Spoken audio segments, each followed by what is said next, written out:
Thompson Productions. No way, Jose.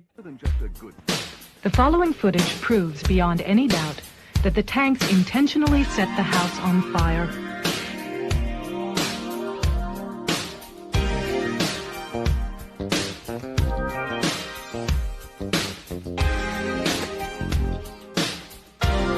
It proves that the Branch Davidians were murdered.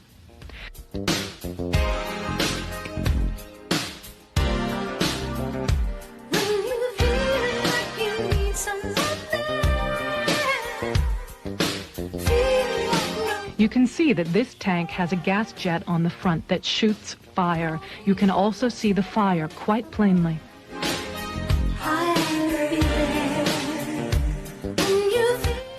The tank goes into the house twice, and each time as it backs out, the fire at the gas jets is plainly visible.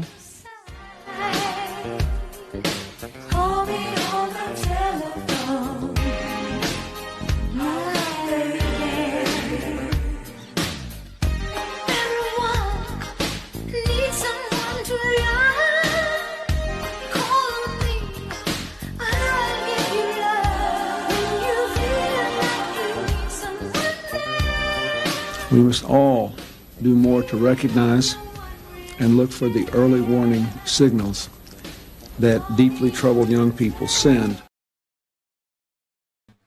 Good morning. Welcome to the No Way Jose podcast. This is the Morning Dump. I am your host, Jose Galison. It is a beautiful Friday, May 23rd. We're going to get into some of the current events and some other stuff going on today. I'm looking forward to hanging out with you guys. But before we... Actually, let's roll through the chat real quick. See who was in here. I see Screwed Up Nevsky up in here. Sloppy Toppy saying, I've noticed something. The U.S. government has been stockpiling cryptocurrencies and also passing bills for it. Less than 0.5% of the world population owns one whole Bitcoin. They don't care about the money. The class gap is going to be insane. Plus, Bobo mentioned the other night that private businesses are also fighting to be the main bit holders of Bitcoin. I'm seeing patterns. It's just a matter of time. The dollar is gone. Hey, Drana. Yes, that was my kid just walked by. I told her I started. I probably kind of agree. I probably agree with you. I mean, I think there was recently on Already Dead, we had a little bit of a Bitcoin talk. I mean, in theory, I agree with it generally, although I'm not definitely not like a Bitcoin maximalist in any way. I don't even have any crypto because I'm a tech tard, but you're probably right. There's definitely a lot of weird money stuff going on. At the very least, I think, that's where fiat is going at the very least. So I don't think we're going to end up with Bitcoin as like the main currency, but I mean, it just seems like crypto's the way the world's going. Nevsky saying thumbnails making BB look way too cool. Take this L. You guys would be blown away how fucking long it took to give Netanyahu anything close to a Hitler mustache on Grok. Boy, oh boy, did I not have to ply the hell out of that fucking out of that AI engine to get that thing to come on out, and it eventually did. I had to trick it. I think I had to tell it was Charlie Chaplin instead of Hitler before it would finally do it. So. Hey, smarter, not harder. See the doctor in here, Sloppy Toppy's in here, Mike Chimbira, Charles K, Wown, Melko, Stinky Socks says I'm going to say the N-word. Good morning, Black Guy. Good morning. Sloppy Toppy's saying he's a tech tard too. They bank on it. So the U.S. government got 50K Bitcoin. Okay, yeah, I mean... That's a few mil? I don't know, like maybe 5 to 50 mil, depending on where my math is at. I mean, if I forgot to carry the zero, somewhere in that realm. So, yeah. But let's go ahead and get into. Oh, I remember what I was gonna do. We're gonna do an ad read. I'm sorry, guys. We got to do this. We got to do it. But hey, it's if you're a shaver out there, a shaver. I mean, hey, get him on and get him some Nado. It's a supporter of this show, and also it's really just kind of the no-brainer option when it comes to shaving. It's cheaper, it's better for your skin, it's, gives you a smoother shave. There's really no real good reason to go with the standard multi-blade cartridges that everyone typically uses. Go back to tradition, go the single-blade safety razor route, go to NWJ.com. It's $75 for the first year. After that, you're just paying for blades. And then you also get an additional 10% off if you use the code Jose at checkout to let them know I sent you. So, I mean, it's also, as if that's not enough, this is a company that generally probably supports your values, considering you're in this chat. This is a COVID mandate refusing company. This company was born refusing COVID mandate. I actually had Nado on the show a long while back, so you can go check that out. He literally, this this was his fallback after he got kicked out of the military for refusing the jab. So, I mean, I don't think there's many people who would deserve this more. It's not a faceless corporation. This is a guy that has values much like your own, trying to get by and trying to live by his values. So, hey, I don't see any reason why you shouldn't support that. And I know you all got to shave, all you dudes, and shave people. So go over to noshavecode.com, use Jose at checkout.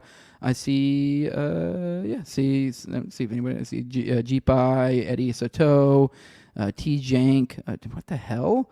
Oh, that's Tyler. You got a new fucking... Oh, you're over on Rumble. Okay. All right, cool. I was like, I didn't recognize that name. All right, guys, let's get into some actual content. We do have some juicy stuff for you guys today, but let's start off as we are always doing the show. Let's start off with foreign policy news. Now, this is, start off with this one, Netanyahu. This is statements from Netanyahu recently, as from Dave DeCamp, saying, I have absolute commitment to you, is what he said. So Israeli Prime Minister Benjamin Netanyahu said at a press conference on Wednesday that Trump had assured him that the U.S. was committed to Israel despite a slew of media reports that have said there's friction between the two leaders. That's Dave DeCamp's words, obviously. Now, the quote here is from Netanyahu is, let me give you some details that perhaps haven't been made public. A few days ago, I think around 10 days ago, maybe a little bit more, I spoke on the phone with President Trump, Netanyahu said. And he said to me, literally, Bibi, I want you to know, I have absolute commitment to you. I have absolute commitment to the state of Israel, the Israeli later added. Keep in mind, these are what Netanyahu is telling us he was told by Trump. Now, that he also said he talked to Vance. He said, now this is what he said, Vance said to him. Vance said to me, listen, don't pay attention to all these fake news spins about this rupture between us. He said, it's all spin. This isn't the truth. You know it's not true, and I'm telling you, from our side, it's not true. Now, more from his statements. He said, we're coordinated with the Trump administration. We speak with each other. We respect their interests, and they respect ours. And they overlap. I won't tell you they align completely. Obviously not, but they align almost completely. And then also on Wednesday, he said that Israel wants to ensure Trump's plan for Gaza is achieved. So, I mean, I don't know, the game that's being played here. I mean, the funny thing is I hear this story, and I actually like the funny thing about Netanyahu kind of behaving this way, frankly, kind of makes me lean towards the rift is legit. So, yeah, that's the feeling I get from that, is that the rift is legit when I see this, because this does feel like, it's funny, he said J.D. Vance said there was like, oh, don't worry about the spin. Frankly, this feels like spin. And although I think there almost is an alternative reading with this kind of somewhat comes off as somewhat groveling in a way to me. But I don't know. Maybe I'm just reading too much into that. Like some elements of it just feel like groveling. Well, yeah, maybe there's a lie in there, and then like that there maybe they are in a rift or whatever, and they're just like trying to spin it to make the public think that it's not the case. But I do get a groveling vibe from this. So even if there is like a split between these two administrations, I could kind of see this being his idea of like, oh, maybe if I grovel a little bit, maybe I can get back in the good graces. Particularly, I'm referring to that last statement about the respecting the interests, or respecting ours, they overlap. And then the last little said they won't tell you they align completely. Obviously not, but they align almost completely. So that almost seems like a recognition of like, hey, we do, have slight differences, and like I respect that. Like I feel like that's a way you could understand that. Kind of like, hey, we don't have to. It almost comes off as an apology for being a cunt in the past. Is what it feels like. Like that's what it feels like to me. So I don't know. I have no idea. This also very well could just be the truth. So because that wouldn't surprise me whatsoever either. So. Then it just kind of makes you wonder, where the hell did all these reports about the rifts?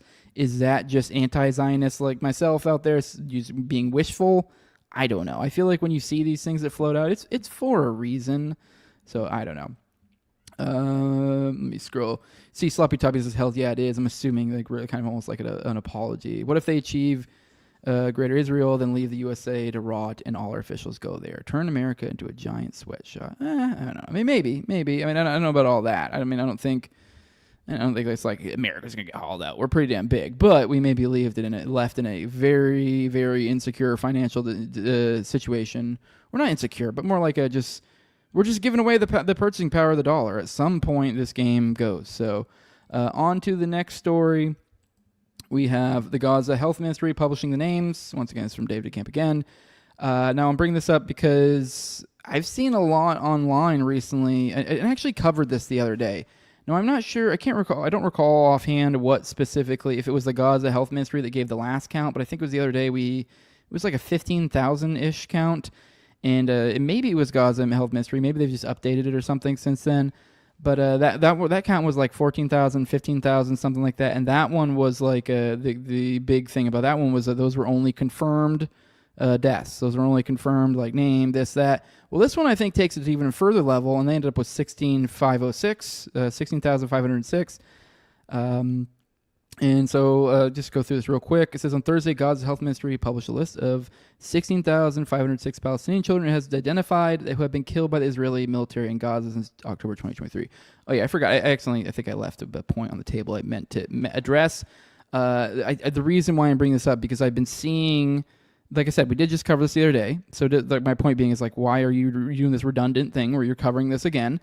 This is just to drive home the point, because we're going to go into, this one goes even more stringent, and this is in light of a recent kind of like online social media push from the Zionists, where I've been seeing a lot of people doing this, say the 15,000 name, say their name or whatever, which I believe is kind of a riff off of almost like the opposite meme from the anti-Zionists at one point during the beheaded baby stuff. I want to say it was 15? Is there 15 or 50? I forget the number.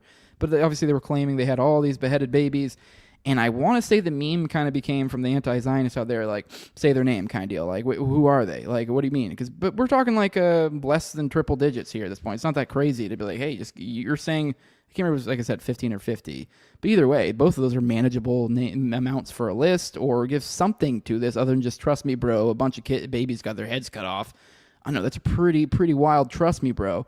And then they, at the time, obviously, were throwing it back in our faces, being like, oh, look at you pieces of shit. Because this is what they do. They throw out this, like, atrocity propaganda, which, it's not to say awful things are happening. October 7th was awful. Like, clearly, it was awful. But it's like, you don't need to fucking throw in a fucking slew of beheaded babies to like, why? What are we doing here? Because especially you lose credibility when we go, oh, that's a lie, which is where we're at. That was clearly a lie. And but they're essentially, the point being is they're playing this game. They're going, oh, say their names, which I'm not sure. I think even the 15,000 one list may have had names, and I can't recall. Maybe it didn't have names, so maybe that's where the crux of the meme is coming from for them. But this one's a different story. This is a full 486-page list, including names, ID numbers, birth dates, age, and how the children were confirmed killed, whether by the health industry's own records or through records or through reports from their families. So, I mean, obviously, yes, that could easily, I guess not easily, but there could be a lot of lies in there. I mean, no one's ever saying that no one's lying. I mean, really, it comes down to either side can lie. I mean, and they frankly probably both do. But, I mean, at a certain point, like the numbers, you run the numbers over and over and over and over again through different entities. At some point, you're like, dude, this is the numbers. These are roughly the numbers. You have killed somewhere in the realm of 10 to 20,000. Like, this is probably a gross undercount. Like, frankly, if I had to guess, this is probably under 50%, if I had to guess. But although I don't know. Who knows? Maybe it's close to the right number. But at the very least, this is probably the number, at least. So 16,000. That's the amount of kids we're talking about here. How many kids is this worth? How many kids is this whole thing been worth? What is Israel gone out of this? Is it worth all these children dying? I mean, sure to them, I guess. But just gross stuff. On to, actually, let's pop in the chat real quick, see what you guys have to say. See a little cryy face. Hasbro been heavy in the live chats recently. What do we got? We got Israel. We got Hasbro up in here. Ooh, who do we got? I'm looking to see if there's some sort of Hasbro on here. I'm not seeing in the chat. What are you talking about? I'm not seeing anyone talking shit about. All right, whatever. You just mean probably live chats in general, like other, like big shows. Like, yeah, this isn't a big enough show to where they're gonna roll up to and go, ooh, we're gonna fucking make him look stupid, especially because I'll probably just make fun of him. But yeah, nope, not in this live chat. All right, cool. All right, on to just looking through, see if you guys have anything to say. You know, you guys are just chitty chatting in there. All right, let's get into the next one. It says Israel. It says it will hold U.S. accountable for any Israeli attack. I know we talked about recently Israel's kind of been the reports of Israel. The sources claim that Israel may, attack Iran at any point, whether it's before, sometime in relation to the talks, whether it's before, after, during. And this is Iran's response to these reports that have been coming out. They said that it will hold them responsible. So they sent a letter over to us. I sent a letter to UN. By the way, this is Dave DeCamp as well again. So this letter was a response to the recent reports. It says Iran strongly warns against any adventurism by the Zionist regime of Israel, and will decisively respond to any threat or unlawful act by this regime. This is from Aragshi, I guess is his name. Who's this guy? This is the Iranian foreign minister is who this is. So we are likewise of the firm conviction that in the event of any attack against the nuclear facilities of the Islamic Republic of Iran by the Zionist regime, the government of the U.S. shall bear legal responsibility, having been complicit therein. Said the Iranian diplomat called the international community to take effective preventative measures against the continuation of Israeli threats, which, if unchecked, will compel Iran to take special measures in defense of our nuclear facilities and materials. And then on to Dave DeCamp's words. This is, Iranian officials have previously said Iran could suspend IAEA inspections of its civilian nuclear program or move enriched uranium to undisclosed locations in response to an attack or Iranian nuclear facilities. So to put that in layman's terms, from my understanding, is that essentially means that they may no longer start being compliant with certain inspections. I'm not sure. I don't recall what these inspections are or anything, but I'm assuming this is probably maybe, I don't know if it's a treaty with us or some other previous treaty or what. This is some leftover. This is something that they are submitting to, I guess it seems. So it seems they are submitting to some sort of inspections, but sounds like I say, fuck off, we're not going to anymore. So now you will have no information about what we are doing. And also there's kind of this hint that perhaps this could mean them doing something like hiding their stuff, like this, like defense, because these are essentially, from my understanding, I think they have their nuclear sites like deep underground. So the idea being that then you take all the stuff out of there, you move them, obviously, in anticipation for attack. So cool. Now and then also additionally, you're essentially now incentivizing this nation to become perhaps more resolute for nuclear material, and you don't know either, because now it's like you're no longer submitting to any sort of inspection. So you're literally making the situation worse. So far as nuclearizing. Literally at this point, if at the point by that, like that's happening, frankly, I would kind of hope they just get nukes at that point, because once they start hiding their nukes and stuff, that's when we're in weird, scary territory. And frankly, I kind of hope maybe they're lying to us at that point and they do have a nuke. That way we don't go to full-on war, because I'm a little bit concerned if it goes to that route that there's not much we can do to prevent it, because I could easily see the international community going, they're nuclearizing. We've been very clear forever. They can't do that. And despite being not at all allies in any sort of peace deal and being completely unreasonable at every turn. So, all right, let's check the chat, see what you guys say. Some of you guys are asking for still beef with merch. No, I don't really ever think about merch, to be frank. So I don't know. That was addressed. We addressed the entire gang. I don't think there's anything more going on. No idea. Somebody says, what's Israel's exit plan? They think they can break stuff and just say, oops. So far as I guess, if we're talking about Iran, yeah, basically. Obviously the idea would be to drag us into a war. So, the big thing about them attacking is they have no really capacity to actually do any sort of damage to the nuclear facilities, from my understanding. It's like our armaments, our bunker busters that are able to do that, not them. So they need us. And if they are to attack, it literally, the only purpose that it could really serve is just to aggravate the situation. So far as like exiting Gaza, they have no exit plan. The plan is to not exit. At all. So yeah, literally the plan is currently. I've covered the show multiple times. The cabinet has said it explicitly, repeatedly, that the plan is to move to herd all these people into the south of Gaza, to a small little area, and then literally concentration camps. Like there's no. They call them. They don't call them concentration camps. They don't even call them anything. But they do even use the word concentrate them, which is kind of astounding. They wouldn't try to hide from that word. But no, they're literally moving them to the south and putting them in concentration camps. What happens at that point? I don't know. We could end up in an even worse situation, which is kind of wild. Scrolling through. It says, I guess Sloppy Toppy says, anyone see that in June, Macron is holding a meeting to start a 10-country coalition to make the biggest military power? No, I don't recall that. I don't think Israel can exist without a constant state of victimhood. How are you going to exist in international context when you make so many enemies? You are 100% correct, and that's literally in the founding documents of the the Zionist documents, of the founding Zionist documents. That's like in there, that they are founded on essentially in response to anti-Semitism. This whole country was born on anti-Semitism and knows nothing else. It's kind of like it will create anti-Semitism to essentially to further itself. Like literally, like the whole idea is this is a safe haven for Jews from anti-Semitism. Like, oh, if you're scared about anti-Semitism, come here. It doesn't really make as much sense in a modern context. I know we do all this stupid anti-Semitism this, anti-Semitism that. I don't know. I feel like most, like probably Jews out there that aren't maybe the small hat type or just they're normal people. Why? Why would they move? Why would they move to Israel? There's no reason for it. Why would they even really have any sort of allyship to Israel aside from family? So, I mean, these things are dying out. It's just ridiculous. So, all right. Morning, me and Eugene. Morning, Lance. Let's see. Tyler says I pronounce it as Iran. Interviewing Thad, and he rebuked me for it. I don't even know what's the other option. Iran? Oh, I guess Iran. All right, let's get into the next one. All right, what do we got here? All right, let's get into this. Intolerable attack. Trump DHS blocks Harvard from enrolling international students. This is from Common Dreams, whatever that is, from Eloise Goldsmith. So, I mean, the crux of this, obviously, is, that essentially Trump is blocking Harvard from being able to enroll in international students. The title says it all. I mean, we don't really need to read this article. That he has blocked them from being able to receive international students. Apparently, that comprises about 25% of their, students. So this is going to be a big hit on them.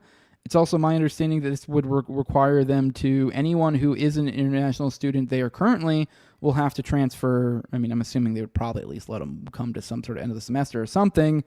But yeah, that's what's going on. Because I guess they had I remember there was a while back, I didn't really follow it too much on here, but there was a kind of a back and forth between Trump and the issue is it's like there's no purpose for this other than to hurt Harvard and students for not fully capitulating. Trump is a statement from a professor, which is true. I guess recently Trump gave them like a list of demands, and they basically didn't. And because this has been something that's been thrown out. This has been a thing that's been thrown out for years and years. They proposed this when it came to like sanctuary cities and stuff too, that like, oh, you're not going to receive any sort of federal funds or anything, which I don't know if this necessarily really goes anything into federal funds, but it's kind of along the same line, obviously. This feels a little grosser. I mean, I'd prefer them just like pull international funds, frankly. This is weird. I don't like it. God, stupid Jeff. You guys hear him. Sorry. One second. Let me yell at Jeff. There we go. That worked. That weirdly worked. Oh, God, where was I? Friggin' Jeff. God damn it, Jeff. Jeff, shut up. All right. Here we go. I'm sorry. I got thrown out. Where was I at? Oh, yeah. I was just saying, comparing it to kind of pulling their... I would prefer they pull the funds, because I don't think any of these people should receive funds whatsoever. But now this is where it gets into kind of like gross sort of behavior. The idea that we're going to prevent people that are already here. Like, that's the grossest part. Like, preventing people from coming here, whatever. But now, like, the people there, that feels shitty. I mean, altogether, it's just kind of shitty, especially since we know what this is all over. This is all over herder anti-Semitism. So, yeah, this isn't going to go... I don't know. This is just silly to me. I mean, let's be real. I think this will probably end up boiling over. We'll see. Although, frankly, I guess it's kind of one of those things where it's like, you see two of your enemies fighting. I'm not, like, really that upset about it. I mean, I feel bad for the students. That's shitty. But I also don't really give a fuck about Harvard. They could fucking... I mean, I don't want to have any ill will for anybody that goes there or anything, but like if Harvard stopped existing, that'd be fine. I don't give a shit. I don't care. So, like, so far as that, like, but it's just I don't know. This is just shitty. It's just shitty. It's just a shitty way to be. All right, on to the next story. This is one that I actually should have covered yesterday, and I kind of forgot. And this is actually a really fucking big story. It's so let's go through this together. This is about Kyle Anzalone. This is a delegation of diplomats visiting the West Bank were fired at with warning shots by the Israeli military on Wednesday. So the Israeli military said the delegation had deviated from the approved route and entered an area where they were not authorized to be, and that soldiers fired warning shots to distance them away. There were about 25 members in the delegation representing 31 countries. So to rephrase that, I mean, anyone who has even the most inkling of gun safety, like the tiniest bit of inkling of gun safety, there were these foreign diplomats, and apparently they were in the West Bank, and the Israeli military took it upon themselves to fire in the direction of the delegation, and they called them warning shots after the fact, and it was because they had deviated from the approved route and entered an area where they're not authorized to be, according to them. Now, bear in mind, I'm pretty sure this is actually a delegation of kind of anti-ish people. Footage shows the diplomats speaking with the press before gunfire forces them to run for cover. Let's see. Actually, there was a little video. Let's see if this is it. Might be a little. It's okay. It's minutes long. Let me see. It's a little loud.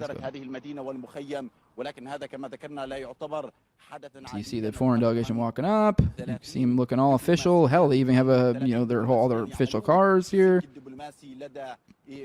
Nothing about this would make me think it was Hamas or anyone that I would fire gunshots at. I think I just heard a shot. Oh, now you see them kind of moving. You're like, what the hell? Running.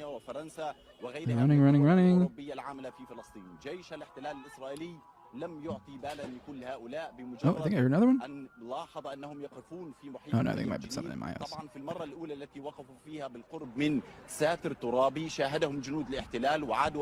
You see him running. For the audio people. Obviously, I know you guys can see. For the audio guys. بتفريق الوفد لم يصب أحد بالرصاص ولكن كان هناك حالة تدافع كبيرة من حراس هذا الوفد ومن أيضا السفراء والقناصل والنواب. It's all settling down now. I mean, it seems to be like, what the hell happened? I mean, it seemed like they kind of like shuttled off all their official people into vehicles and got them to safety and cover and all that. And yeah, now they're leaving. But yeah, it looked like almost as if these people had just kind of rolled in or were getting, I don't know. I mean, it's just what a bizarre situation to be shooting these people. I mean, obviously you see the video and I guess it's a little bit less dramatic, but still it's insane. Like you would know for a fact this would be something, if you had foreign dignitaries coming, this is something that they would, like, everyone would know about. Like, I can tell you this from experience as someone, I mean, obviously I was an IDF, but I was in the Air Force for over 10 years and, you know, as a crew chief, and so like fixed planes essentially. And, yeah, anytime anyone of any importance whatsoever was coming, like anywhere near us, we knew. And trust me, we fucking did the whole little gay, like, dog and pony show nonsense, which a lot of you guys may not even this is probably completely over anyone's heads that's not military, but anyone's been military, you know, it's super gay. Anytime anyone of any import whatsoever comes, like even the fucking brigadier general, the lowest rank of general, hell, even a lot of times full bird colonels, they'd be like, oh, we gotta do this faggotry now. Cool.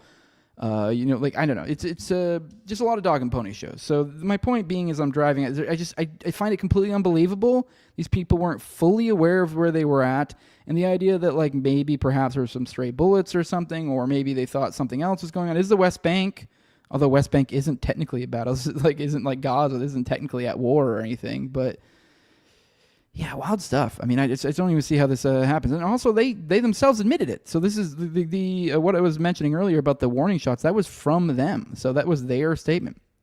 The delegations. One second. The UK and France led a number of European countries that summoned Israeli ambassadors to protest the IDF actions. There you go. And someone mentioned France earlier.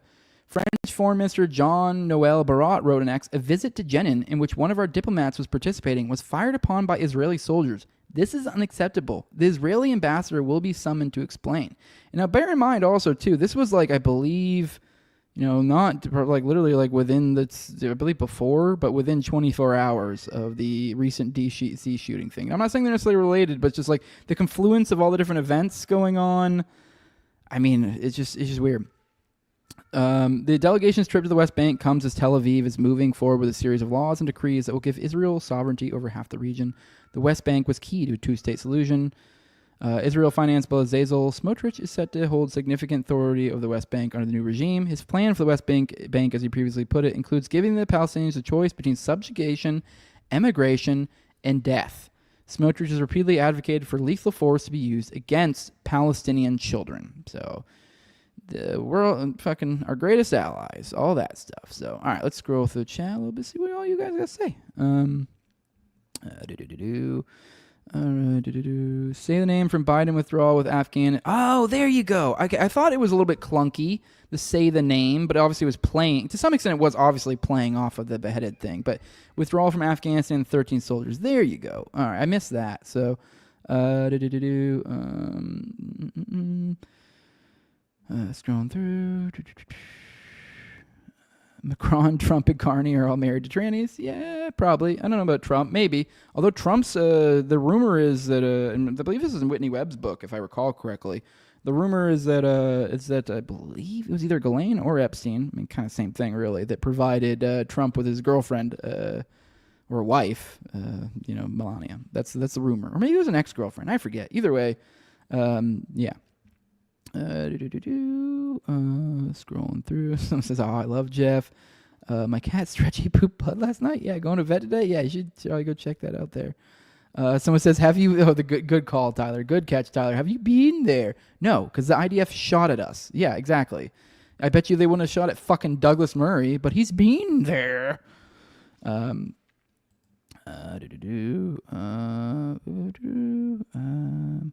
Oh, you guys are talking about how Horton was on Timcast. Yeah, I saw that. I don't know what to make of it. I'm not going to watch it. I hope he did well. That's really cool that I guess cool that he got on there. I don't know. Frankly, if you guys haven't caught, I've gotten, not that I was ever really enchanted with Timcast in general, but I've become far more disenchanted as if I ever was in the first place. I mean, I never really was a regular watcher or anything, but just, I don't know. Tim was already kind of like a fence-sitting faggot to begin with, but he's gone off the rails, to be honest, in my opinion. Like, it's just over the top. Just, I don't know. I just can't respect someone when they do this, like, fence-sitting thing, and it's especially with a situation like this whole Israel thing. It's kind of like the Matt Walsh thing. I know Dave Smith went on a rant about him, like, kind of the cowardice. It's the same deal with Tim Pool. It's like, I know your purported positions and ideas, and the skirting around all of this I find to be super smarmy, because by what Tim's, I'd say, purported ideas typically would be, in any other case, if this weren't Israel, he would be, against it, or at least he'd probably come out and say, I mean, yeah, he might do it in his, like, kind of fence-sitting gay kind of way, but, like, it still would be getting done. It's not now, and it's pretty fucking transparent. Like, I say transparent, I don't mean that and say that he's, like, owned by Israel. Wouldn't be surprised if he was. Not saying he is. It's more just the idea that, like, whatever it is, whether it's just that, I don't want to have to deal with the backlash of it, I don't want to talk, but I don't want to have to deal with possibly getting strikes. I mean, I get a lot of that, but it's like, come on. Like, then just address and say, that's the case, I'm not going to bring it up, it's whatever. I don't know. It's just gross. All right, scrolling through the chat. So yeah, I'm not. I just don't care. I just don't care. I'm like, I don't know. I mean, if I got offered to go on around, I'm not sure if I would, frankly. So, and I'm not mean that to be shitty to anybody like there. I mean, I like a lot of the staff there. A lot of the staff people are really great people. Although frankly, they fired most of the people I like. So I guess that kind of adds a little bit to my fucking hate. Like, fuck you. Yeah. But I don't like Tim. I love Tim, but he scores good guests. You say that, but that's actually part of why I'm saying, like, I've been somewhat disenchanted, I guess, although not really been enchanted. Although I guess this is kind of like a bias thing, obviously, because I haven't found personally lately he's had great guests. I mean, because he pops up like on my, maybe I must be subscribed or something, but every time I pop up on YouTube and he's on, I see the live stream thingy or the we're live, and I see the guests, and not really all that impressed, like, at all. They're not interesting. Frankly, I mean, I don't know. I'm not trying to talk shit to the booker. I know who the booker is. It's a noticeable difference. Cassandra did a much better job, in my opinion. So, I don't know. I mean, but obviously, once again, that's a bias thing. So this is completely, there's no, like, wrong answer here. Obviously, the two bookers, Cassandra was far more in line with our people, so it makes sense. Like, obviously, I'm going to like her guests a lot more. So, it is what it is. But just between the guests option, because that was kind of like my biggest thing for a long time. I was like, oh, yeah, Tim, yeah, he kind of sucks. I mean, I know he's not that great. I mean, like, I didn't, like, hate him. I still don't, like, hate him. He's just kind of, like, annoying. He's just a gay little fence sitter. That's all it is. Just, like, you stand for nothing. Like, good for you. Congrats. Like, but I used to have this stance, too. Like, oh, cool, but he puts up our people, and he puts out good guests. He's put on me. I've been on there twice. I mean, to be fair though, as I just laid out, it technically kind of wasn't him. It was Cassandra, but I don't even think like that's the case anymore. So I don't know what we're holding on to there being any sort of redeemable anything there. Frankly, the only thing at this point in time that I can really think of that I really care for at all over there is Shane Cashman. He's cool as fuck. I like Shane. Shane's cool. I mean, I don't like hate any other people or anything, but like so far as the rest, meh. I like Hannah Claire. Oh no, I take it back. Who's the one guy? There was God, I can't think of his name. I feel really bad that I can't think of his name. I'm a dick. He's the guy who's a pop culture crisis. He's super cool. I mean, I don't watch any of his content, but he's a super nice guy. I like him. He's cool. Hannah Claire. She got fired. I liked her. She was super sweet, but once again, another fired person. So I don't know. I don't really know what is redeeming about IRL anymore. To be completely frank, I have no idea what is redeeming, because it is like that was kind of the why I didn't really completely flame him all the time before, because it was like there was something. There was some sort of silver lining. It's like, okay, but like, Cassandra's gone. That ain't the case no more. So it is what it is. You can't trust anyone who wears a beanie this summer. Yeah. Also, the hideous fat Jew co-host chick. He always yeah, she's fucking not. She is insanely unimpressive and frankly just gross to look at. And I don't even mean that to be shitty. I know that's mean. That's super duper duper mean. But it's like, if you are going to be a presenter, and if my point being is if there's not really a whole lot interesting going on and you're also unattractive, what's going on here? I don't know. Maybe she's a really great writer. Never read any of her shit. But at the same time, why the fuck she keep ending up on a fucking show? Don't know. I would never book her. Never, ever, ever. Never heard her. I mean, I take that back. Maybe, I don't know. Maybe sometimes she'd say something I find interesting, but I've never really heard her say anything I find particularly interesting, nor is she attractive. Not that I would ever, book someone because they're attractive, but it's like, I get it. A lot of people do you get hot chicks to come do shows or whatever. I get it, but not me. But my point being is you don't even have that. So, Qatar stopped funding Timcast, so the good guest stopped. Yeah. I've never watched a pool because of you guys. Wait. What does that mean? Does that mean you don't watch it because we went on, or are you saying you didn't watch it when we went on? Whatever. Frankly, gross to look at. Her being 9 months pregnant, wishing death on kids, and I don't think that was her. I mean, I might be wrong. Once again, I don't watch her show. I think you're mixing her up with that one chick, Eddie Grimm. I think you're mixing her up with that other girl, Abby Libby, I think is the one you're talking about. She's not on Timple. So, all right, scrolling through the chat. She really is awful. Yeah. All right. Let's get into the next one. All right, let's go. All right, let's get into the anti-Israel stuff. This is from the Headline USA editor. I don't know if that means it's Ken now. I'm so confused. I need to ask him. When I see that Headline USA editor, is that him? Because I think he's the editor now. He's the editor-in-chief. But then again, some places have multiple editors, so it can get confusing. So, reporter obtains alleged anti-Israel and Assassins Manifesto is the story here. Once again, I don't know if this is from Ken. Maybe it is.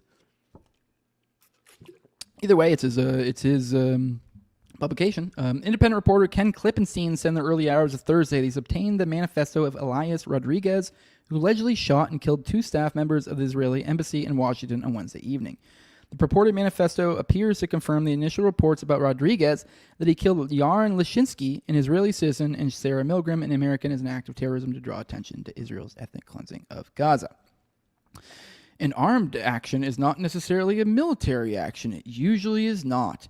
Usually it is theater and spectacle, a quality it shares with many unarmed actions, Rodriguez's manifesto states at one point. Aaron Bushnell and others sacrifice themselves in the hopes of stopping the massacre, and the state works to make us feel their sacrifice was made in vain. But there's no hope in escalating for Gaza and no point in bringing the war home. We can't let them succeed. Their sacrifices were not made in vain, the manifesto states. The impunity that representatives of our government feel at abetting this slaughter should be revealed as an illusion then. So, and I believe this is something in the realm of almost 1,000 pages. Obviously, we're seeing, seems like it's playing off a little bit of lefty mentality somewhat, which is unsurprising. And I say that, that has dual meanings. I mean that in the Fed way and also in the could be real way. So, I mean if this was real, I also could buy it. I mean, let's be real. The left has been pretty all horned up about Luigi Mangione, which I get it. So it's kind of the same vibe, sort of. I mean, these were like embassy workers. They were working for the enemy. I'm not, to be clear, I'm not at all saying that this should have happened. But, I mean, it's one of those things where you're like, oh no, the enemy, someone working for the enemy died. You're like, okay, I mean, you shouldn't do that. You're just making things worse, but, like, really, in all seriousness, this is, to me, is nothing more than like a shrug. I'm sorry. There's nothing, I mean, especially when this juxtaposed against hordes and hordes. We were just reading a story about 15,000 plus children being dead. Yeah, I don't give a fuck about about a couple in the embassy. Yeah, I guess it's kind of sad. They look young, attractive, lives ahead of them. It's senseless violence. All of this is senseless violence. I don't want those 15,000 dead. I don't want this one dead. Although I obviously have way more of a reaction to one than the other. I don't fucking care. Hell, there's even arguments to be made that perhaps I'm not saying it is justified, but in the sense of like a if anyone's watched Legion of Saints, so they do the thing where like is it justified? And it's always like it's usually like it's either like saying the N-word or hitting a woman or something. And so it's like, and the idea being is like they're usually not even justified in this game they play. It's just that who's most justified. And so that's the kind of the point I make. I still don't know if I would say it's justified, but like they're literally working for the enemy. And the context here is there's a war going on. So like, yeah, maybe he didn't call himself Hamas, and they didn't call themselves the IDF, and they're not shooting each other from across the fucking a field.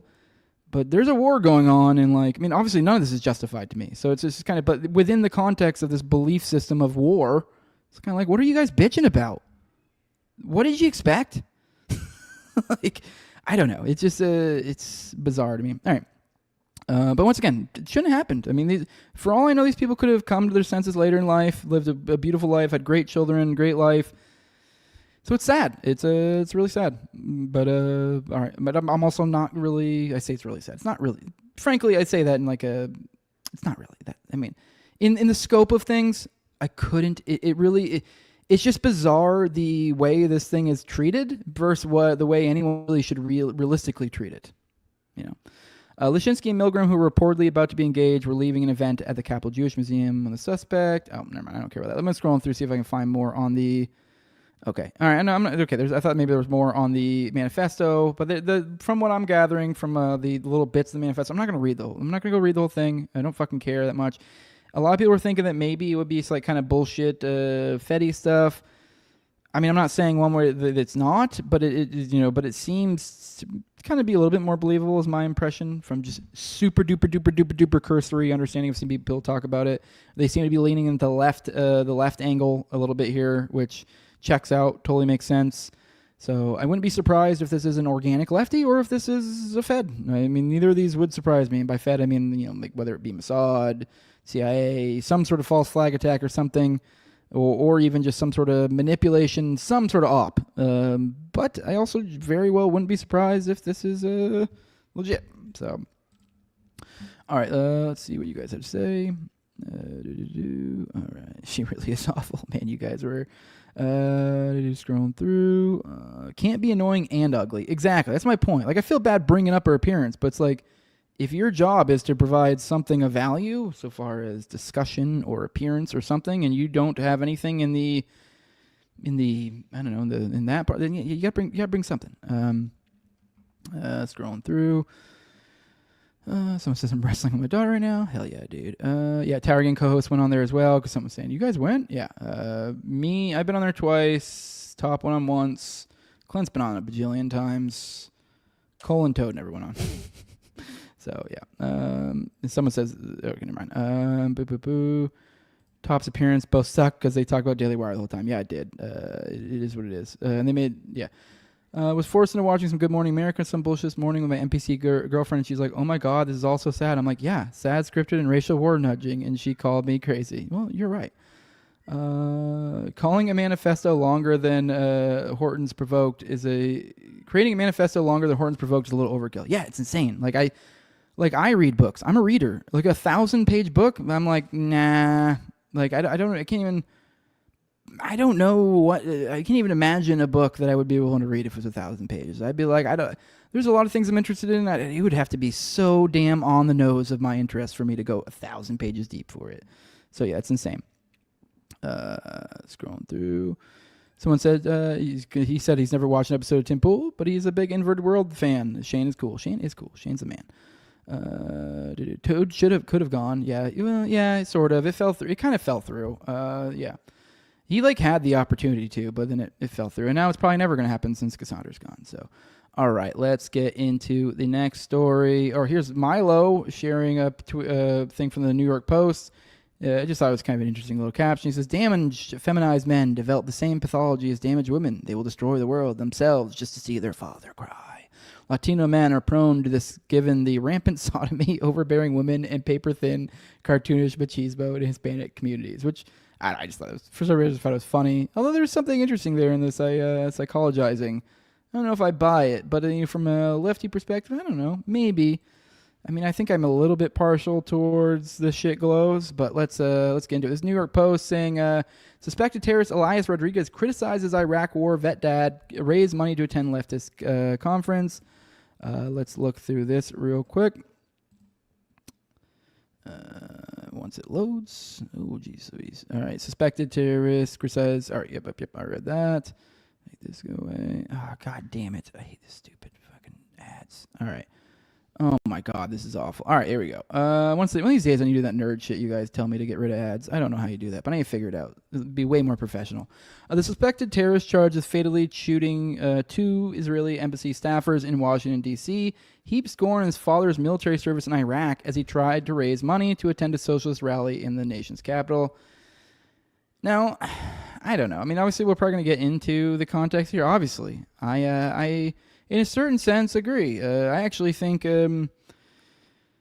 do I put this? I think military service is frankly kind of immoral, but I think it's like one of those things that you get tricked into when you think you're doing something moral. So it's like, I don't know. So, but I think like once you realize it, you kind of are like, dude, like you kind of, I don't know. You got to kind of shit or get off the pot at some point. Just accept the fact that, hey, I'm doing shitty stuff and I'm part of a shitty program. Or get out. But the kind of point I'm getting at is I just find it gross to to your own dad. I don't know. He's scorning his. Okay, I guess we'll see the context. I don't want to get too ahead of myself. Just the idea of scorning your dad's military service. Now what does that mean? So because that might not mean that much. That might just mean he said I don't agree with the military or something. Just like I did. Who knows? That could have been interpreted as scorn. And if, say, my dad was in the military, that's scorning his military. So, all right, Elias Rodriguez, 31, of Chicago, had been the center of a small GoFundMe page aimed at getting him to attend a People's Congress of Resistance meeting in Washington in September 2017. So, 8 years ago, he's doing super lefty shit. Here's the photo of him. He does, I'm not going to lie, the physiognomy brings me back to... okay, maybe it is just a legit lefty and not a glowy, because something about he's creepy. Rodriguez was charged with first-degree murder, the murder of foreign officials, causing the death of a person through the use of firearm and discharge of a firearm during the crime of violence in federal court on Thursday. They say, law enforcement sources say Rodriguez used a high-end German-designed H&K 9mm in the killings. He'd bought the weapons years ago, according to sources. Say he was well known to Chicago police as a left-wing rabble-rouser at various protests dating back years. Now, to go back to the Fed or not, so was fucking Oswald. In addition to protesting against the war in Gaza, he attended protests against Amazon and joined rallies for Black Lives Matter in the case of Laquan McDonald, a teenager who was killed by police in 2014. And he is really kind of living it up, going to all these protests. That seems weird to me. I don't know. Maybe that is normal. I've also been married since I was 19 or 18, 19, something like that. So I don't know. I mean, I guess if you're a single dude, in your late 20s, maybe this is the kind of way you live. I don't know. To me, it kind of looks a little fetty, but I don't know. In addition to protesting against the war in Gaza, he attended protests against Amazon and joined rallies from Black Lives Matter. In the case of Laquan McDonald, a teenager was killed by police. I think I already read that. I will say though, I don't know where did they say he's at? He's in Chicago? Because I was just saying he sounds kind of fetty. I'm also looking at through my life, and now I'm thinking about, I never lived in a city. So I could see if you lived in a city that this would be there's this protest, that protest, and you're things are more close. You could do that. I've always lived rural. So it's the idea of there being a protest somewhere, you're what? No, I'm not driving. The closest place you'd probably find a protest is 2 hours away or something. You're no, fuck that. That's gay. In his plea for travel money, Rodriguez criticized America's invasion of Iraq as a genocidal imperialist war. I mean, genocidal is probably overstating it, but yeah, I mean, it was not cool. It killed a lot of people. Scorned his father's service as an Army National Guardsman. When my dad came home from Baghdad, he came with souvenirs. One was a magazine pouch with a warning in Arabic to back away or my dad would shoot and kill you, Rodriguez wrote. Okay, let me see. Because he joked that the print was so small an Iraqi would be dead long before they had a chance to read it. He also gave me a patch of Iraq's national flag when he ripped off an Iraqi soldier's uniform because he could. I don't want to see another generation of Americans coming home from genocidal imperialist wars with trophies. All right, well, I'm actually kind of glad I held my words a little bit on there because, well, actually, let's keep going. He touted this mission for attending okay, never mind. No, that was the end. Okay, that was their characteristic of scorning. That's nothing. That's fucking nothing. That's nothing. I mean, no. I mean, I guess it depends on maybe how you could characterize the one statement about giving a patch or the patch thing and then also the print thing about like how they would be dead. Although he could have just meant that in a joking way. His dad could be just as much against the war as he is. So this is stupid. That headline about, he scorned his dad. But I mean, I guess it does characterize where he's coming from, probably a little bit more lefty. Police are probing whether... Oh, never mind. Went too far. Rodriguez touted that his mission for attending the 2017 meeting was a personal one for me to put a final end to imperialist war. Throughout the GoFundMe page, which raised $240, he slammed Democrats for failing to put an early end to the war in Iraq, with the murder suspect claiming it's up to ordinary citizens to put an end to tyranny. People's Congress of Resistance did not immediately respond to the post's request for comment. He was okay. That's it on that one, really, and the rest is just kind of recapping the situation. Let's see what you guys have to say. Train your wife, brother. Mine said this article and said psyop. Hell yeah, dude. Or scrolling through, it doesn't fit the narrative of a Mexican. Perhaps that's what Jeep Eye says. Somebody said Toronto. Oh, never mind. You're talking about something else. I understand not wanting to jump to conclusions, but it's a false flag plain as day. I mean, I'm not gonna lie. It looks pretty, but I haven't seen. The thing is, I just haven't seen anything to claim that for sure. So it's like I'm just kind of keeping it open, the possibility of it not. I'll be honest. I lean that way, but it's also kind of believable. I mean, but yeah, it's a very convenient store that serves a very important function, right? Yes. So exactly. Like, I mean, but the problem with it though is like so far at this point, that's from my understanding, unless I'm like forgetting something right now offhand, that's like basically kind of all we got. So like that it's super convenient and it's like it's clearly could be used for the powers that be. So now I mean I have no problem with people going out there and being like, hey, this is probably a false flag or could be a false flag, but just be kind of careful. I would hazard being careful in your wording and not go around saying it definitely is. Like, I mean, it just depends on how you're saying it, really. Because if you're like saying there's no way in hell it's not, I'm like, well, then you're going to look really stupid if it comes out that, like, no, he really was a psycho or this or that, and they find that there's no glowiness to this. I'd be a little bit surprised if that ends up being the case. I'd be kind of surprised. And we'll get into some other reasons why. So we'll keep going. And Lance says we're going to be seeing a lot of crisis actors soon. 100%, I agree. So, yes, you haven't shown to maintain the credibility of I'm just some chud in the internet. Well, I would even say just as chuds in the internet. Just be somewhat just I don't know, keep your head on a swivel. But now let's get into a tweet from Ken. It says one of the staffers killed last night was reportedly a German Christian who moved to Israel as a teenager because he was driven by Zionist ideals. So Lynch Kinski grew up in Nuremberg, Germany as an evangelical Christian before moving to Israel in his youth, driven by Zionist ideals. So he is a Christian Zionist, an evangelical Christian.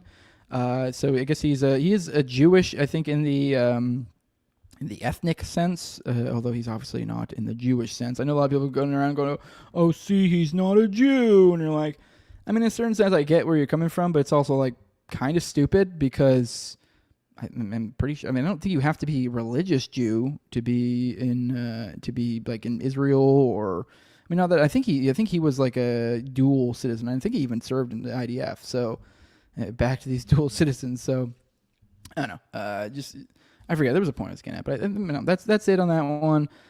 This is another one from Ken. This is the alleged anti-Israel assassin's Twitter. Now tell me he wasn't FBI's radar. I dare you. And this is Kyoto Leather. This is his account. at Kyoto Leather, Kyoto Leather. So he did almost 1,000 followers. He's had his account since April of 2013. I know it kind of looks like again, kind of like lefty somewhat. You know, a little was it the Palestinian flag? What's the other one? The Yemen flag. Okay. So I mean, probably could scroll through these and look over some of the stuff. There's stuff from May 19th about Palestine. So yeah, I mean, for those who want to like dig through his account, if there's anything interesting in there. So that's his account. But let's see what he's pointing out. What Ken is pointing out as being wild.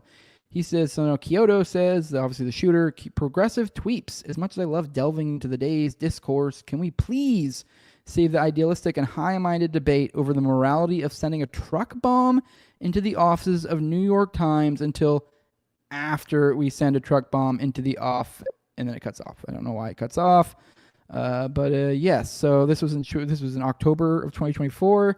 And keep in mind, as Ken pointed out, the current stance is no, we were not looking into this guy, because obviously the joke is always he was being looked after, or what, I forget how they character. He was in the radar. He was on the radar of the FBI or whatever. Well, this one they say wasn't, and yet he's on Twitter talking about sending truck bombs to the office of the New York Times. And let's be real, the FBI's probably checked in on me. And I don't mean that to say I'm great or I'm some big show or whatever. They've probably checked in on a lot of you too. I just think that, I mean, like, consider the way that things work, especially with AI these days. Like, they probably just literally have like keywords they look for, and they go, oh, this guy said truck bomb, Kyoto Leather. What is this? Okay, cool. Open a file on him. So, like, I mean, I don't know how flippant it is over there, but I wouldn't be surprised. I mean, the idea that he doesn't have one is ridiculous. Like, I think I probably have one, and I don't think I'm being a crazy person saying that. I don't even mean that, and to say that they're like, I don't even mean that to say I have like an assigned Fed or they're like gang stalking me or anything crazy. I just think I wouldn't be the least bit surprised at some point, some sort of AI program, glowy program or something, I popped up on and they go, start a file or something. And no one's probably keeping an eye on it. It's probably hidden in some fucking file. So that's my stance. So the same thing probably with Kyoto here, the shooter. Let's be real. He was probably, yeah. All right, let's roll through the chat and then we'll move on to the next chat. The next one. So all right.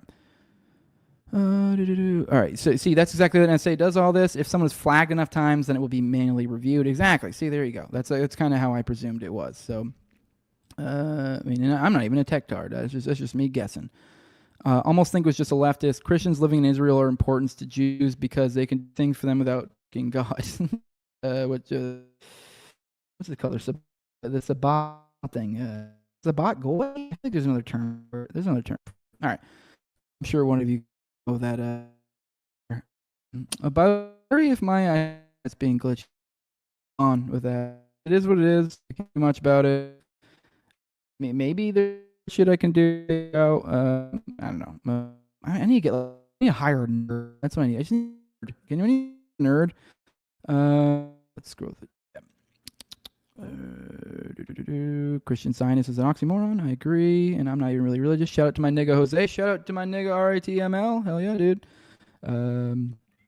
Kills the only two Jews in the building that like Jesus. Yeah, that is kind of wild. Real orchestrator. Otherwise, it's a great piece of agitation. Propaganda as utility. Exactly. Boom. So just by its like the very utility of it is what makes you be like question what it is. So that's my biggest thing of like really that's the strongest piece of evidence that it's a false flag, and it's pretty strong. So. All right. It's wild where we live in a time where false flags are debunked in real time. Yeah, we very well may see this get debunked in real time, and I kind of hope we do. It'd be pretty cool to see. I believe you'll see bombs entering the social equation much more moving forward. The central plannings are wanting acceleration. Yep, I believe it. I believe you are correct.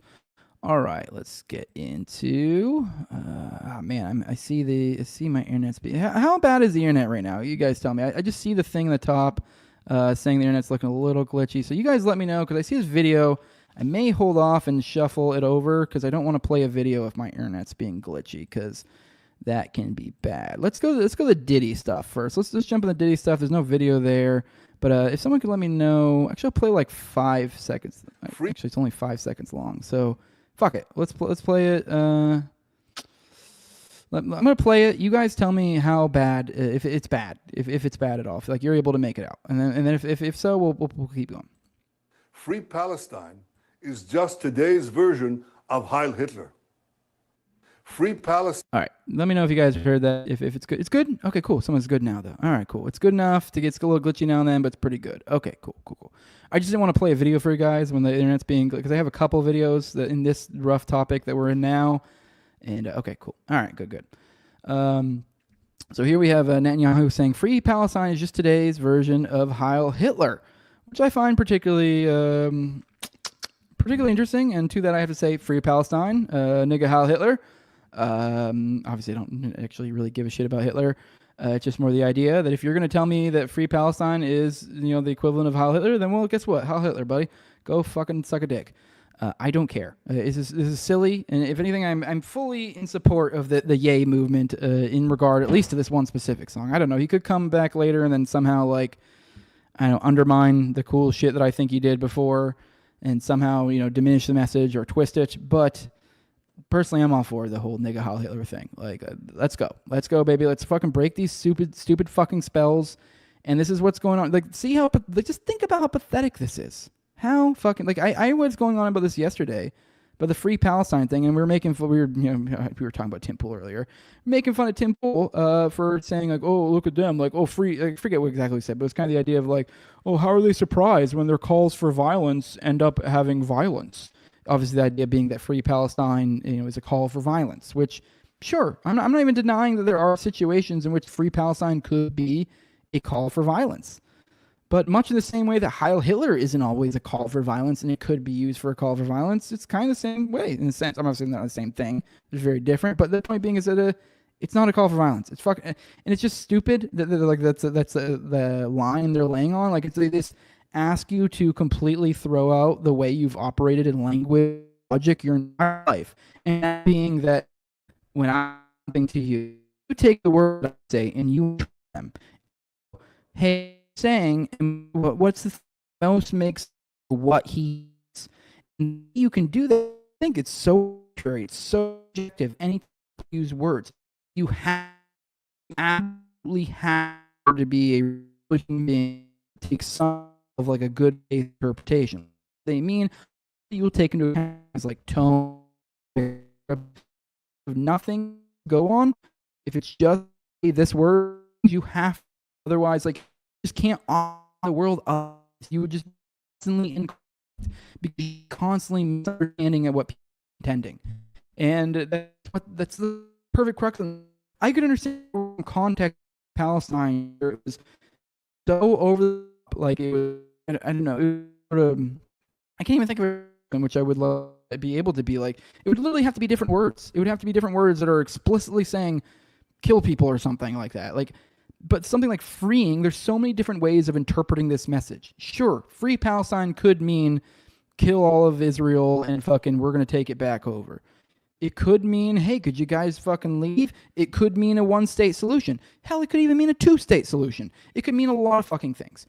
And then, now to add to that, we also, it's already ridiculous on its face to do this, to try to fuck with the concept of free Palestine, which I'm not even a free Palestine guy. I guess in a sense I am. I'm not someone who says that. It just seems gay. I am now, more now so, though. Frankly, I'm kind of, this makes this statement grow on me. I'm not going to lie. I think I may start saying things like free Palestine. Never said it before. I mean, I did say it once. I think I tweeted it yesterday after. But my point being is it was kind of like a gay word to me. It was like a lefty word. It felt kind of like genocide, ironically. Genocide was much one of those words, too, that you're before, come on, genocide, really? But now we're at a point where free Palestine and things like genocide, I have far more just accepted them as being part of the vernacular because of dumb shit like this. I mean, the genocide because it's become very, very clear. And then free Palestine because if you're then trying to equate it to calls to violence and Heil Hitler, then yeah, fuck you, free Palestine. This is ridiculous. You can keep going. Just keep doing this. Keep making yourself look more and more and more and more and more ridiculous. Just keep doing more of the same over and over again. That'll continue to work. I mean, we have seen signs of things, the foundation's cracking here. And frankly, I think shit like this is what's going to cause foundation to crack. So I say, keep on a-going, BB. Keep on saying dumb shit like this. This is what's going to open people's eyes. Because I think at a certain point, people just come to the point where like, dude, this is retarded. This is just fucking stupid. Like, how are we coming? Like, even the river to the sea one. Like, even the whole, from the river to the sea, Palestine will be free. People were trying to make that a call to violence. Because the idea that, like, now it's more specific. It's a geographical location. It's river to the sea. Palestine will be free. Nothing about that says that you're going to murder all the Jews. Now, if you add that in there, sure. Now, obviously, now this is that. But and then also to kind of add to that, here's a little video from Mehdi Hassan that Dave shared the other day. I forget who this dude is on the right, but I know Dave argued this smug cunt a while back. He'll say his name in a second. But this is the guy that he plays the expert game, and then he clearly just regurgitates military lingo, like a proportionality or which actually no, proportionality is one he typically actually would not spout out, surprisingly, because you don't want to bring that one up in this context. But no, things like law of war, or I don't know, I'm trying to think of other terms they throw around, or collateral damage, or just war theory, or what, like he throws around all these terms. And he knows, like, oh, this was. Oh, well, platypus in the ancient Greek fucking did that. Like, he knows all the, like, if you memorize the Wikipedia of military, like, legal stuff, that's what he is. But he couldn't tell you, he couldn't explain a goddamn thing about it to you. Like, he has no critical thinking skills whatsoever. He literally just regurgitates shit. And then we have Mehdi over here arguing with him. He's on the Piers Morgan show here. And Mehdi's an annoying lefty, I'll give him that. I mean, I'll be honest, the vast majority of times I see him anywhere, he is insufferable. But I don't know, I hope maybe it's just one of those moments where he's just in the zone and he's just really just fucking killing it, and he's just like, but I hope it'd be super cool. I'd hope to see more of this version of Mehdi Hassan that I'm about to show you, because, man, he fucking crushes, and this really touches on this point I was just kind of getting at with BB, plus previous conversations we had in days past about is it genocide and that type of shit. So go ahead and listen to this. This is probably one of the best fucking takedowns of this narrative I've seen in a while. So let's go and play this.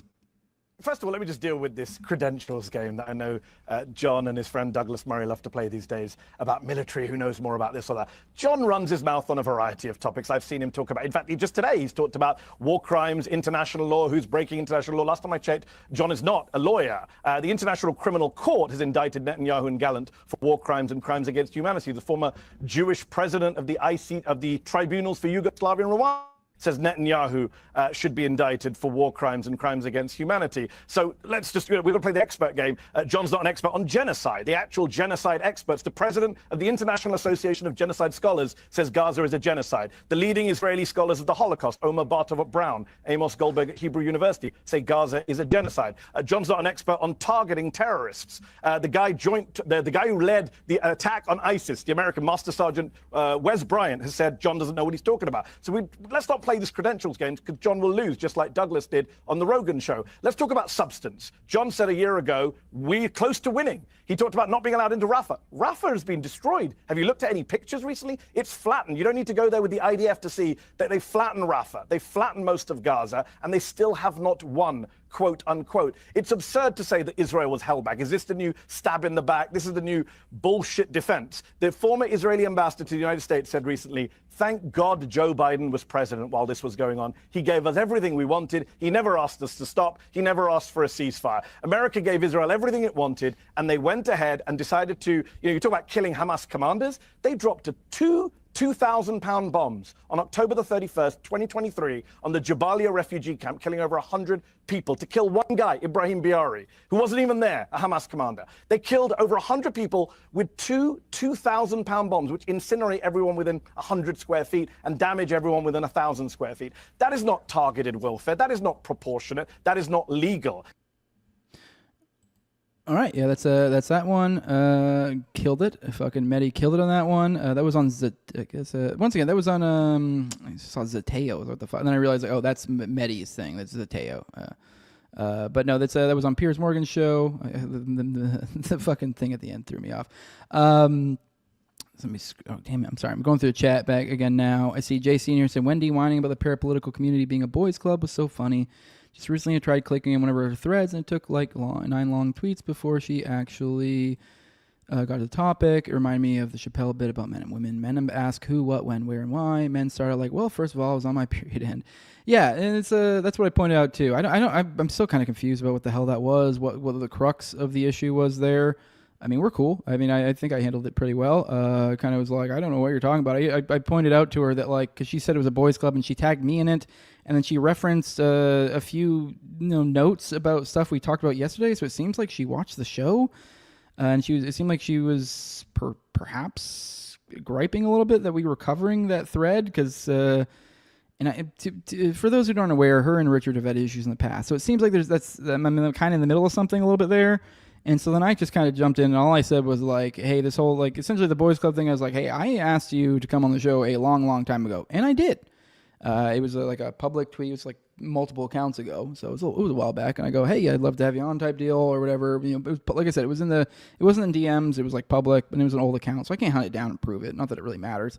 But I asked her if she'd be willing to come on. I hadn't read any of the books I'd read at that point. So I hadn't read anything. I was completely new to OKC. And she asked me, she goes, have you read my book? And I went, nope. And she never responded. And I'm like, that's fine, whatever, cool, I get it. Like, hey, you don't want to fucking, that's fine, completely fine. I get it, that's cool, I think it's prerogative. I understand too, like, why the reasoning for that too. Like, hey, if you wrote a book and someone hadn't read it, but like, that's fine. But that also is kind of contradictory to the concept of a boys club, which is my only point. Like, I would love to. I wanted to have her on the show. I'd love to have her on the show. I even did tell her to in that back and forth. Like, hey, anytime you have anything that's interesting at all, tag me.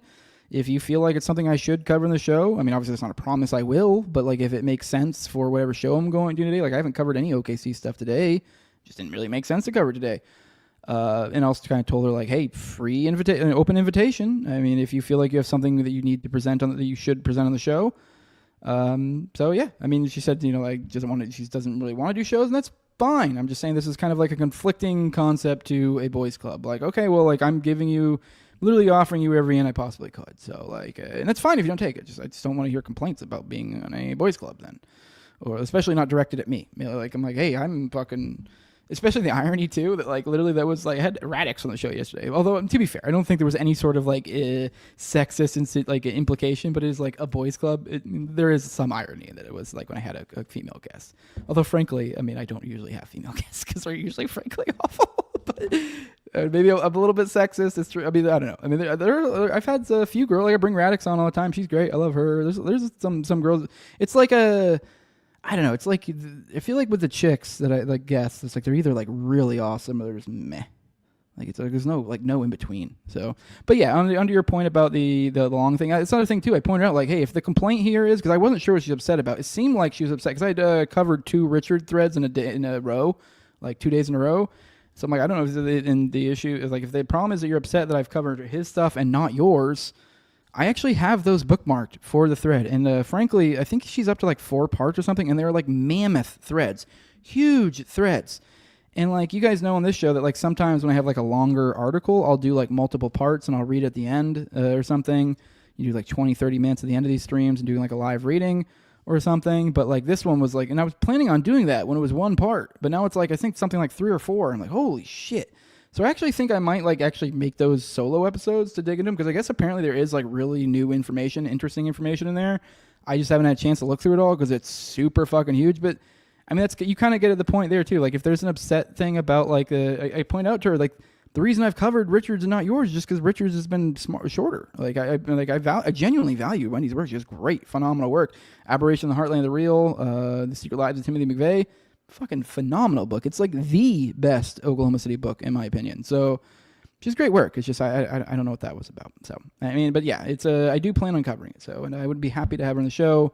So I don't know what that was about. Maybe it's a misunderstanding. Not sure. So and she did say something too, and then tagged me about like how none of this is new. And I'm like, so I don't know if maybe I misspoke yesterday. I don't know, but to be clear with you guys, if I gave you guys any sort of impression of the Oklahoma City content that we covered yesterday was like new information, if I said something or misspoke, I didn't mean that. It's not new. It's from the trial, and this has been stuff that's been available for a long time. It's just that the information that we covered was stuff that I had covered in like she had got a letter from Timothy McVeigh, and I'd covered that before, and it was a New York Times article. I don't think I've ever looked through the court transcripts or read them on the show. So it was just like, hey, we'll go over in the show. It's obviously basically the same content, but it's presented a different way since it's her testimony or whatever, you know. So, but yeah. All right, scrolling through. Yeah, Wild stands to claim victim while bombing 3 to 4 different countries simultaneously. Someone's saying audio's getting mad, glitchy. I'm sorry, dude. Fucking A, man. Was it when they're in the... okay, never mind. You guys are saying it's better again. And then now it's bad again. This is like 10 minutes ago. I'm sorry. You pay your fucking internet bill. I don't know what the fuck else you're supposed to do other than be like, hey, give me good internet, dickhead. Even if people call for the death or whoever, it's actually free speech. All this is covered in Brandenburg versus Ohio from Rise to Liberty. What I want to know is your metric for winning. Is what he's saying. Yeah, I don't know what winning is. So, and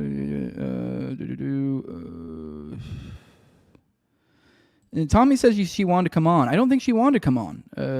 So I think she just would prefer people cover it. Once again, I think I must have missed something. So,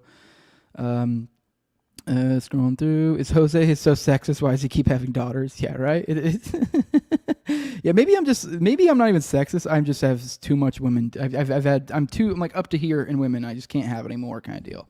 I mean, I am around women constantly. It's a bit much. It's not an intentional boys club. Like all of us are just keep women out. Men just seem to be drawn to this more than women. It's like, maybe, yeah, that's a good point. Yeah, this isn't typically like a female activity. And when they are, as like JC kind of pointed out, like the joke of like, you know, men do who, what, where, why, whereas women go, when this I was feeling, blah, blah, blah, which I think might be something that grants her the ability to be a phenomenal, you know, being a great book writer. Because like you are kind of just going on and on and on and on and on. Whereas like something like a Twitter thread, you are being more succinct. Like, here's the information, boom, boom, boom, boom, boom. And, you know, if you do too lengthy, you're going to lose everybody. So, all right, scrolling through. All right, let's get into the Diddy stuff, guys. Hopefully my internet is better now for you. So it says this is Kid Cudi recently. Actually, let's move over to this one so we can go in chronological order. There have been some interesting people being called to the stand recently in the Diddy trials. And here, one of the more recent ones, not the most, we'll win the most one in a second, is the Punisher, which is this guy right here. For those who've watched, I guess this is a guy people known about him. I don't really know. He's Sheree Hayes. I guess he's a sex worker that's known as the Punisher. You could see him for the audio listener. He has this like leather mask on with like studs and like a stud, like a vest across his chest, shirtless, and a whole bunch of leather stuff. Pretty buff dude, you know. Damn, hey, way to go, dude! In shape. But yeah, he got called to testify. Here's some more photos when we want to look. Here's more photos related to this. Here's like the Daily Mail. We're going to read the caption in a second. It says Diddy wore Muslim woman's burqa to attend freak off with Punisher escort. What the fuck? He wore a Muslim's woman burqa to attend. What a fucking weirdo! I didn't know that one. This is Hayes, the guy. It's funny that like what he looked like in the one photo, but in this they made him look like RuPaul in this. It says Hayes testified that Combs' presence in the bedroom gave him erectile dysfunction. Here's just another photo of him. I guess he's like kind of a stripper type or something. What is this? This is his book. Yeah, he wrote a book. I remember I was reading something recently that was like his an excerpt from his book.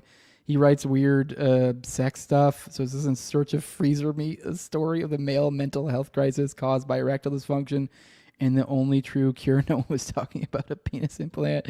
She has a photo of a guy saying, "Where's my meat?" like in the freezer. And then she goes, "He's just not, he must not be into me." Based on a true struggle. Okay, this is weird. I mean, I guess he has other weird stuff too. Because I remember reading, I don't know, it's weirdly sexual. Anyways, let's read through this. Just get Liz Crocken's take on kind of what happened with it when he took the stand. It says the Punisher's wild testimony: Diddy dressed in a woman's Islamic burqa, erectile dysfunction, a penis implant, freezer meat, Trump Hotel, Bill Clinton, and more. Striptease dancer and sex worker Sheree Hayes, who goes by the Punisher, gave a wild testimony in court today detailing the occasions Diddy hired him. Punisher said Diddy first hired him for a midnight gig at the Trump International Hotel in New York City in 2012 to give a striptease dance, and overall, he was hired by the rapper 8 to 12 times.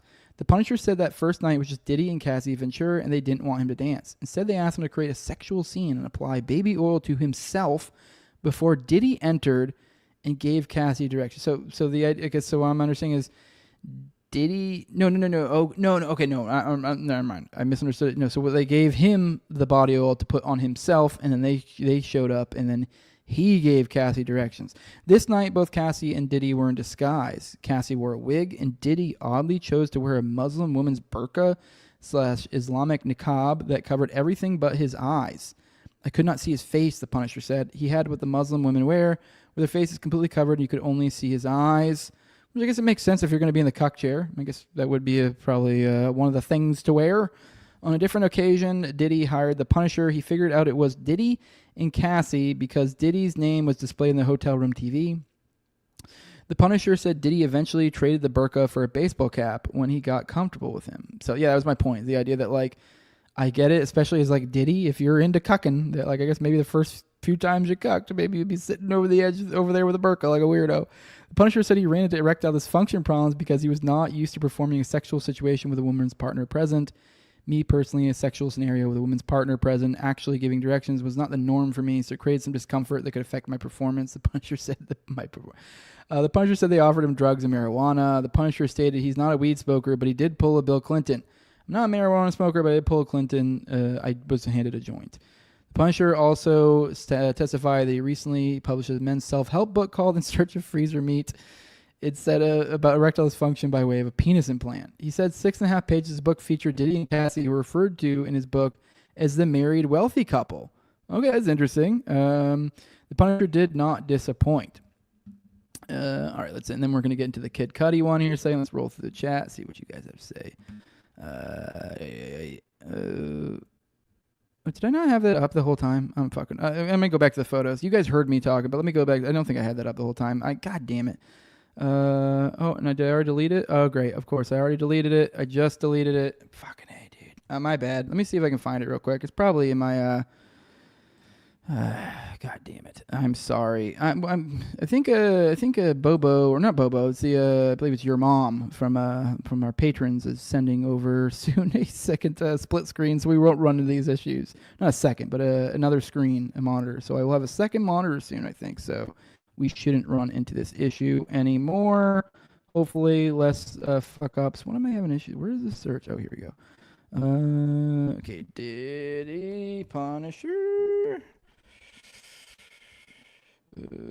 Sorry, guys. Give me a second. Because I was definitely talking about those photos and didn't show you any of those photos because it wasn't. Here we go. All right, let's go back. Now, here we go. Share this. All right, now it's up. Here we go.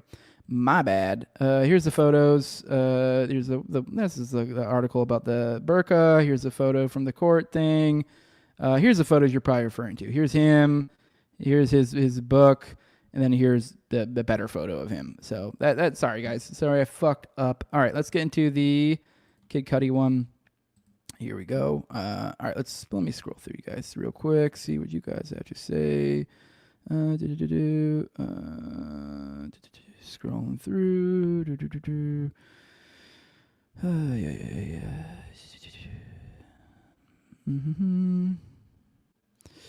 I feel you, Jose. I got 4 daughters. Woman fatigue is real. Yeah, there you go. That's kind of what it's getting. Woman fatigue. Yes. Woman fatigue. Yeah. All right. Well, Jacob's saying internet's good, so fuck you guys. The Punisher, he writes Diddy's lyrics? I didn't know that. I didn't see that. All right. In court, he said regarding the title of his book, what is harder than freezer meat? Oh, I actually totally understand. I thought like the play on words here was like his dick's like frozen. It doesn't work. Like it's. I guess I took it the opposite, but I guess that makes sense if it was like, douche rock. Like yeah, that would be ice. Yeah, that's funny. No thanks on the self-help book. Yeah. All right, cool. Hell yeah, dude. I had a second monitor in my setup. It's a game changer. Yeah, it'll definitely help be a lot more helpful once I get in there.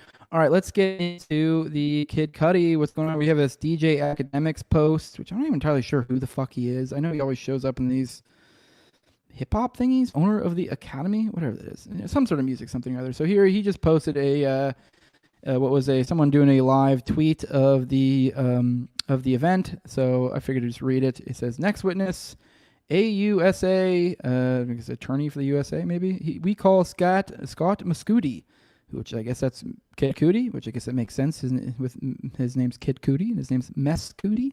Did not know that. Takes a witness stand in a leather jacket, white shirt, and blue jeans. AUSA Johnson, what did you do for work? I am an actor and musician known as Kid Cudi. Who is this? Cassie. When you go, Scott says we dated in 2011. Who else was she involved with? Sean Combs. What did you know about their status? That she and Sean Combs had some problems and they weren't dating anymore.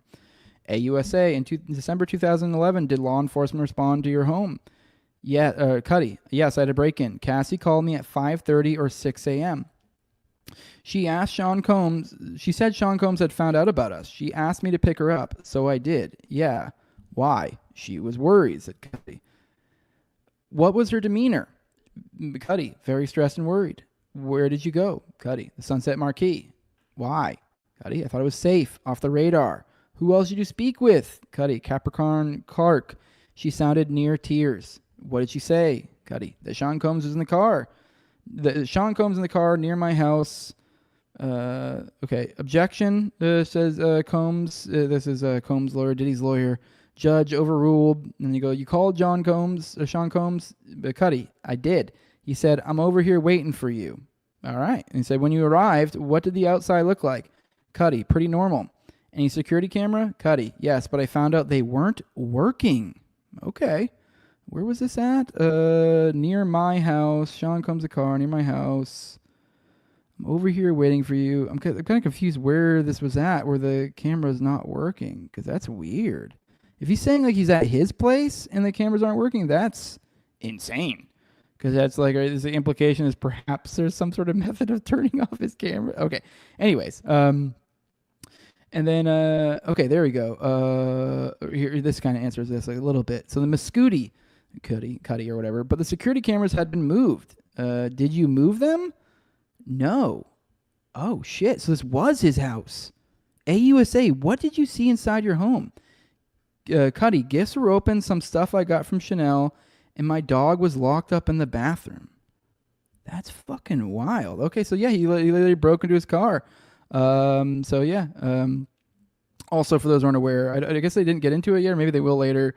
I can look, maybe there'll be more stuff that I find later on this, but one of the big things with Kid Cudi is that I guess he claimed that Diddy, essentially set his car on fire as a result of all this, which is fucking insane. So, all right, let's go to the chat, see what you guys have to say. Yeah, I have daughters as well, says Real John Doe, so my life is at least in part an estrogen festival. Get the Punisher on Terror Gang, right? Yeah, he'd be fucking fun. All right, scrolling through. All right, let's get into... Let's go through this real quick. A woman shot off CIA headquarters after driving through gate. And this is from Headline USA Editor. Once again, I'm not sure if that's Ken. I think it is. So security. So we covered this yesterday. So we just have a little bit of updates here on this weird shooting near the CIA. So a security incident outside CIA headquarters early Thursday led to a shooting, authorities said. Officers of the Fairfax County Police Department in Virginia responded to what they described as a non-fatal shooting at the agency's headquarters in McLean around 4 a.m. to assist CIA police with traffic control. The CIA declined to respond when asked about injuries sustained by security or the suspect or whether authorities have identified a motive for the incident. There was a security incident that law enforcement responded to outside CIA headquarters. The agency said in a statement, additional details will be made available as appropriate. According to Reuters, an American woman was detained after the incident. A check of public records showed the suspect, identified as a young U.S. citizen, history driving under the influence, Reuters reported, citing an anonymous source. The source familiar with the matter also did not say whether the woman was hit, but that she was in stable condition after the accident. The woman drove in the main entrance through the outbound lane and guards tried to stop her. She evaded them and continued toward the gate, drawing their fire. Separately, NBC News reported that the woman was shot. Authorities all the CIA was unrelated to Wednesday's assassination of Israeli and bad staffers. CIA's H. McLean, Virginia, Washington suburb, about 10 miles from downtown. Okay. All right. Well, that's look like. No, we are all to speculate around here and say, oh, is this a glowy this? Is this a glowy that? I don't know. I can tell from someone who spent, did around a decade going to a military base. I recall there being occasions where you'd hear like, oh, so and so tried to run the gate. Somebody tried to run the gate again, and it would always be like in the middle of the night or something. So it would be. It's actually not that crazy, not that unseen. Everything. It's pretty common actually in these like military bases for like drunks to go the wrong place and to and get confused, because the idea of like pulling up to an area where there are, because the way it is they have like lanes you have to go through, and like they take your ID and they go, okay, you're good, you can come in. Like you have to confirm, you have to be able to come in, you have to like show an ID and go in. And so a lot of people, and a lot of times, like at least I know the base I was on, like it was at the end of the road, like a main road.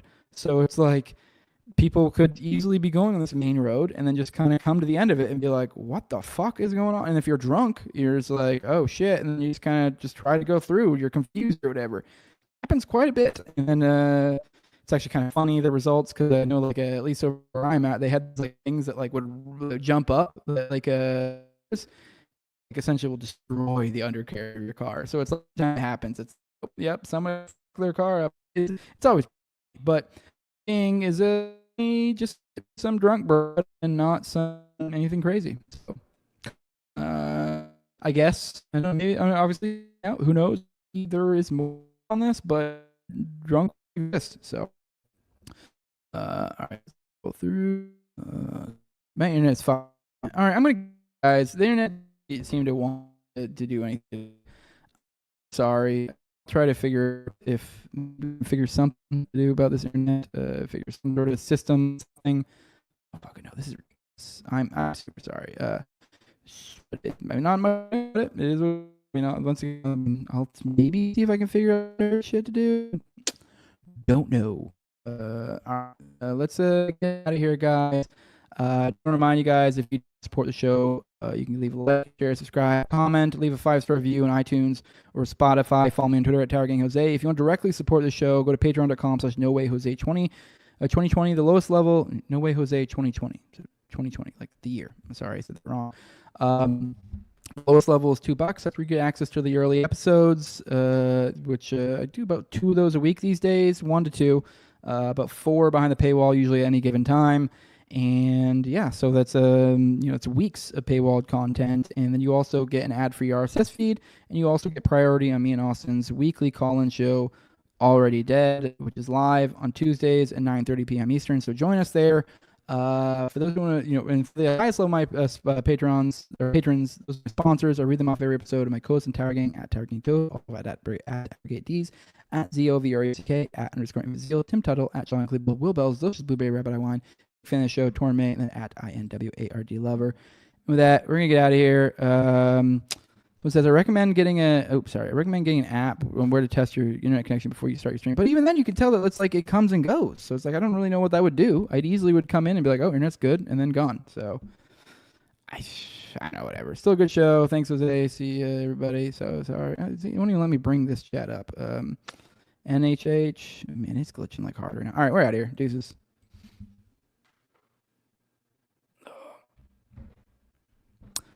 Cool. No, it's I don't think it's gonna let me on the stream now. That's how slow the internet is right now. Awesome.